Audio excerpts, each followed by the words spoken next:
When starting a game of Backrooms TCG, you're going to need 3 things.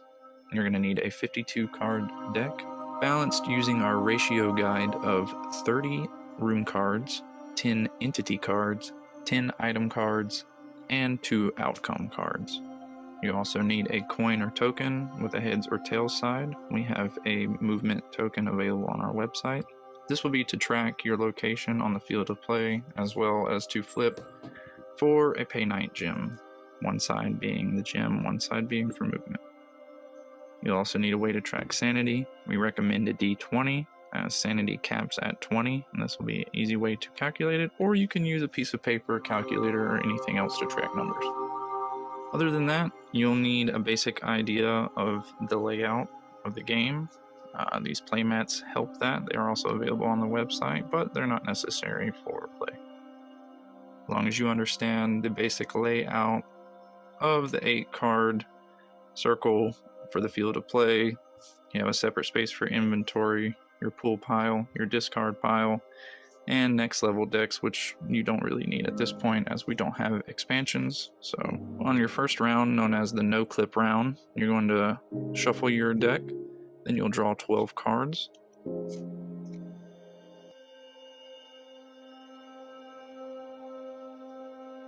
You'll place any extras back on the top. Then starting at the 6 o'clock position, we'll go face up all the way around.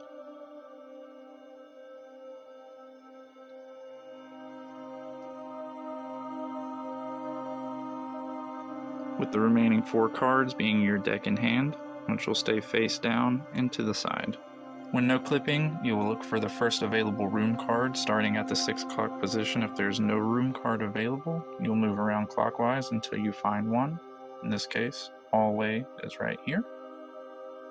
Now that your position has been set, you will pick up one item off of the playing field, engage a friendly or an unfriendly entity. You can do either 3 things in any order.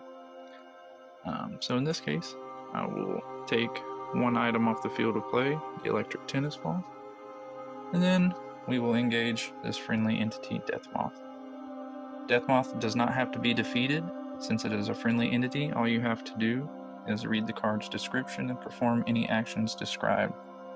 Also take into account any card count score or sanity effects. So for this card's description, you will pull the first item off the top of your pool pile, then reshuffle the deck.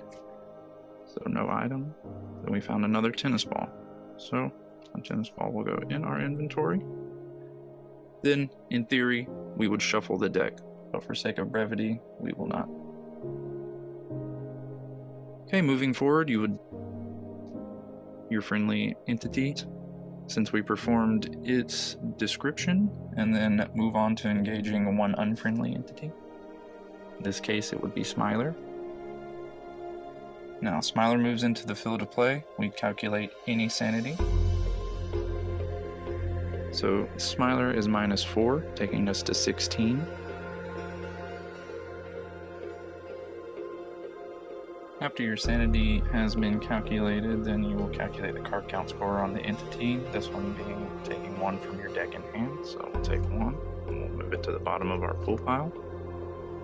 Then we can engage the entity with any items that we have. Currently we have 2 electric tennis balls, so we'll use 1. We'll place it sideways on the entity to indicate its use. And then we know that it has 1 HP left in its health.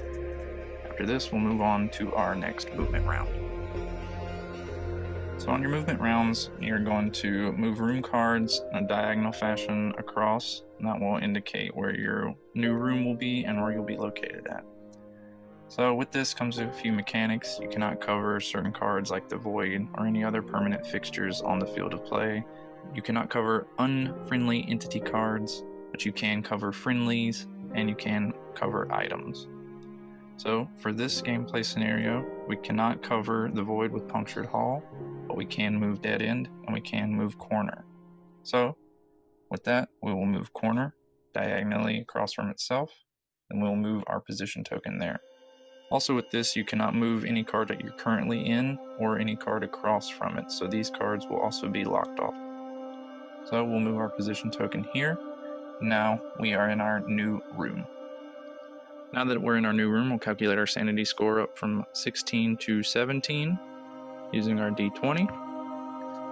Then we will perform any card count score. In this case, it'll be 1 from the full pile, placing on the bottom of our deck in hand. Then we get 1 navigation point to spend. Navigation points are spent starting at your room location, either going clockwise or counterclockwise. In this case, the void is here and we can't cover it, so we would want to spend our navigation point to the left or clockwise. So we'll place that here. That'd be an item. Now that our navigation points are spent, we'll continue to the action rounds.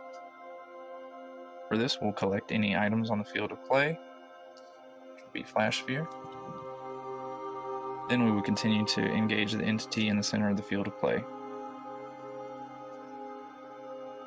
Sanity is only calculated on the first initial encounter with an entity and will not be calculated on any reoccurring round after. The only thing that is calculated every reoccurring round is the card count score, so we will use that item defeating this entity and giving us a flip for our Pay Night gem, which we can flip for. In this case, we landed on it, so place that there.